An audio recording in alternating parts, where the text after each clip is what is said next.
வணக்கம் மக்களே, நான் உங்கள் எஸ்டிஎஸ் எலக்ட்ரிக்கல்ஸ். இதில் பார்த்தீங்கன்னா நம்ம சிவகாசி சைட்டோட பாத்ரூம் கன்சீல்டு ஒர்க்கை ஃபுல்லாக பார்க்க போகிறோம். இதில் பார்த்தீங்கன்னா இது வால் டைவர்ட்டர் ஒர்க். இது நம்ம நார்மல் வால் மிக்சருக்கு பதிலாக இப்போ எல்லாமே டைவர்ட்டர் யூஸ் பண்ணுறோம். இது பார்த்தீங்கன்னா ஃபினிஷிங் ஃப்ளோர் லெவலிருந்து 4 அடி கரெக்டாக 4 அடி நம்ம மெஷர்மெண்ட்டுக்கு செட் பண்ணிட்டோம்னா கரெக்டாக இருக்கும். இதில் மேலே ஒரு சவர் பாயிண்ட்டு, கீழே ஒரு டேப் பாயிண்ட் ஒன்று வந்துடும் ஸ்பவுட்டில். நார்மல் டேப்பில் பிடிக்காத மணிக்கு இதில் ஸ்பவுட்டில் பிடிச்சிக்குருவோம். அந்த டைவர்ட்டரோட லிவர் ஆப்ரேட் பண்ணும்போது இது அடுத்த வீடியோவில் உங்களுக்கு டீப்பாக அதை எக்ஸ்பிளைன் பண்ணுறேன். இது கரெக்டாக எடுக்க முடியல ஈவினிங் டைம் ஆனனால. இது வந்து நம்ம பாத் ஏரியா, ஷவர் ஏரியா, இது அதுக்கு மட்டும் இதை வச்சுருக்கோம்.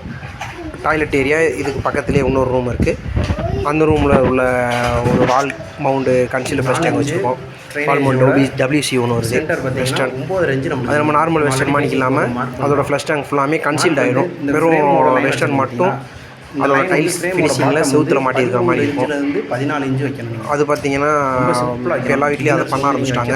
ஓப்பன் ஃப்ளஷ் டேங்க் வைக்கிறதுக்கு பதிலாக ஃபினிஷிங் ஃப்ளோரில் கொஞ்சம் ரேட் அதிகம் தான், இருந்தாலும் மாடலாக இருக்கும். இந்த பில்டிங் பொறுத்தவரை இது கம்மியாக என்னை பொறுத்தவரையும் இந்த பில்டிங்க்கு இது எப்படியும் ஒரு 1 கோடி ரூபா அதிகமாக தான் இருக்கும் இந்த பில்டிங்கு. லைன் அடிச்சுட்டு அதில் இந்த அளவுக்கு செலவு பண்ணுறது தப்பு இல்லை. இதில் எல்லாமே கன்சீல்டு ஃப்ளஷ் டேங்க் யூஸ் பண்ணியிருக்காங்க. டைவர்ட்டர்லாம் எல்லாம் பார்த்தீங்கன்னா ஜாகுவாரில் வாங்கி மாட்டியிருக்கோம். கன்சீல்டு ஃப்ளஷ் டேங்க் கொஞ்சம் டீட்டெயிலாக பார்ப்போம். இது கொஞ்சம் பிகினர்ஸ்க்காக ஸ்லோ மோஷனில் கொஞ்சம் வச்சுருக்கேன். அதில் மெஷர்மெண்ட்லாம் எப்படி ஃபிக்ஸ் பண்ணுறதுன்னு சொல்லிட்டு நான் இப்போ எக்ஸ்பிளைன் பண்ணுறேன். 4 இன்ச்சு எல்போவோட சென்ட்ரு இதோட கன்சீல்டு ஃப்ளஷ் டேங்க் பார்த்துட்டிங்கன்னா அதோட லெவல் தான் ரொம்ப முக்கியம். இதை ஈஸியாக ஃபாலோ பண்ணி இதில் இந்த 4 இன்ச்சு லைன், அந்த 1.5 லைனும் 4 இன்ச்சு லைன் மட்டும்தான் முக்கியம். ஏன்னா இது ஃபினிஷிங் ஆன பிறகு உங்களுக்கு ஃப்ளஷ் டேங்க் கோப்பை மாட்டும்போது செட் ஆகாமல் போயிடும். அது எப்படின்னு பார்த்தீங்கன்னா, இப்போ ஃபினிஷிங் ஃப்ளோர் லெவல் ஃபஸ்ட்டு உள்ளே போனோடனே மார்க் பண்ணிக்கோங்க. அதான் ரொம்ப முக்கியம். ஃபினிஷிங் ஃப்ளோர் லெவல் மார்க் பண்ணிட்டீங்கனாலே இந்த 4 இன்ச்சு லைனோட சென்டரில் இருந்து உங்களுக்கு ஃபினிஷிங் ஃப்ளோர் லெவல் வந்து 9 to 9.5 இன்ச்சு, 10 இன்ச்சு கூட இருக்கலாம். 9 இன்ச்சு கீழே போச்சுன்னா இது டைல்ஸ் மட்டத்துக்கும் இதுக்கும் கேப் கம்மியாகிடும். அப்புறம் கோப்பை மாட்டும் போது உங்களுக்கு டிஸ்டர்ப் ஆகிடும், மாட்ட முடியாது. ஃபஸ்ட்டு ஃபினிஷிங் ஃப்ளோர் லெவல்லேருந்து இன்னொரு ஈஸி மெத்தட் பார்த்தீங்கன்னா 13.5 இன்ச்சு ஒன்று மார்க் பண்ணிடுங்க. லெவல் வச்சு மார்க் பண்ணி இந்த ஃப்ரேமோட பாட்டம் இருக்குது பார்த்தீங்களா, இந்த ஃப்ரேமோட பாட்டத்தை தூக்கி அந்த 13 இன்ச்சு மார்க்கிங்கில் தூக்கி உட்கார வச்சுருங்க. கரெக்டாக ஸ்பிரிட் லெவல் வச்சு லெவல் பார்த்து அதில் தூக்கி உட்கார வச்சிட்டிங்கன்னா பக்காவாக செட் ஆயிரும்.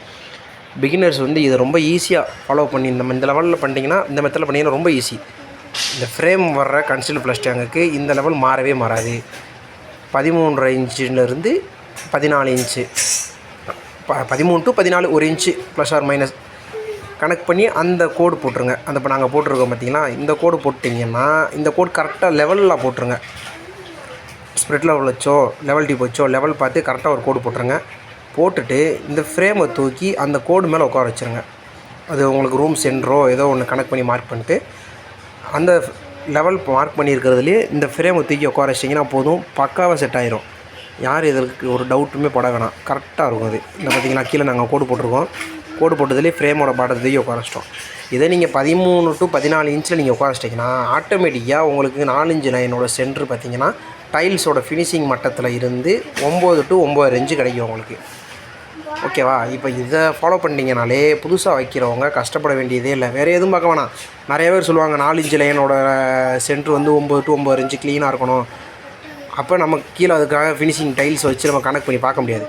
இதே நம்ம ஃபினிஷிங் ஃப்ளோர் லெவல் மார்க் பண்ணிவிட்டு அதிலேருந்து 14 இன்ச்சு செவுத்தில் கோடு போட்டிங்கன்னா ரொம்ப ஈஸி.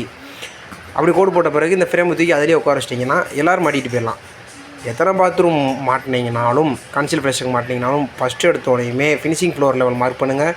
ஃபினிஷிங் ஃப்ளோர் லெவல்லேருந்து அந்த ஃப்ரேமோட பாட்டம் 14 to 13 இன்ச்சு ஏதோ ஒரு அதுக்குள்ளே ஏதோ ஒரு லெவல் நீங்கள் சூஸ் பண்ணிக்கோங்க. அதுக்கு ஒரு லெவலாக ஒரு கோடு போட்டுக்குங்க. கோடு போட்டுட்டு இந்த ஃப்ரேமை தூக்கி கரெக்டாக அதில் வச்சு 2 பக்கமுமே ரசமட்டை வச்சு லெவல் பார்த்து 4 பக்கமும் ஆணி அடிச்சிருங்க. ஈஸியாக வேலை முடிஞ்சிடும். பண்ணிவிட்டு டேங்கோட இன்லெட் கொடுத்துருங்க. நன்றி, வணக்கம். பிடிச்சிருந்தா சேனலை சப்ஸ்கிரைப் பண்ணுங்கள். தேங்க்யூ.